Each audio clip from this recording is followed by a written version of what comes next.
नमस्कार मंडळी, भूमी की रसोई या चॅनलवर तुम्हा सर्वांचं मनापासून स्वागत आहे.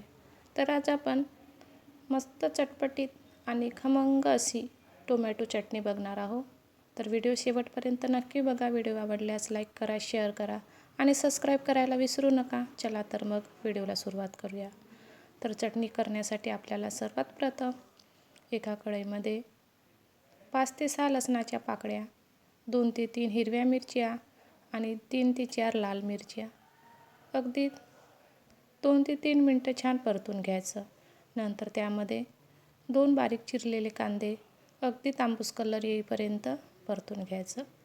हे सर्व मिश्रण परतून झालं की नंतर त्यामध्ये तुम्हाला चटणी किती करायची आहे त्या प्रमाणानुसार टोमॅटो भाजून घ्यायचे.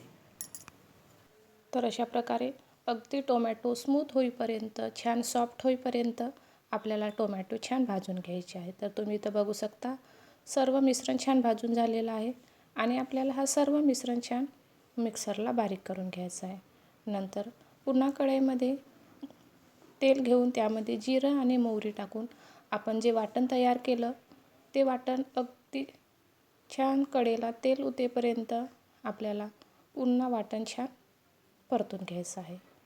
तर अशा प्रकारे मी जवळपास 2 ते 3 मिनटं पुन्हा छान चटणी तेलामध्ये शिजवून घेतली आहे.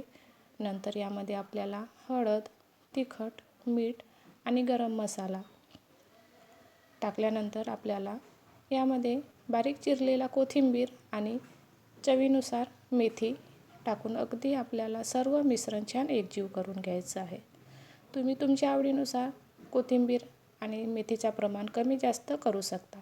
तर इथं बघू शकता चटणीला छान असा कलर आलेला आहे आणि ही चटणी खायला मस्त वाटतो.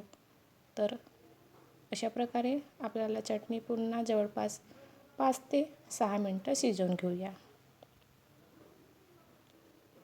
तर इथं तुम्ही बघू शकता अगदी चटणीला छान कलर आलेला आहे आणि चटणी आपली अशी मस्त सुटसुटीत आणि छान असं खमंग अशी शिजत आलेली आहे. तर ही चटणी तुम्ही अगदी चपातीसोबत, पराठ्यासोबत, भाकरीसोबत किंवा घरात तुम्ही जे काही केलं असेल, इडली म्हणा, डोसे म्हणा, सर्वच प्रकारासोबत ही चटणी खायला मस्त वाटतो. तर व्हिडिओ कसा वाटला मला कमेंट करून नक्की सांगा. आवडल्यास लाईक करा, शेअर करा आणि सबस्क्राईब करायला विसरू नका. तोपर्यंत बाय.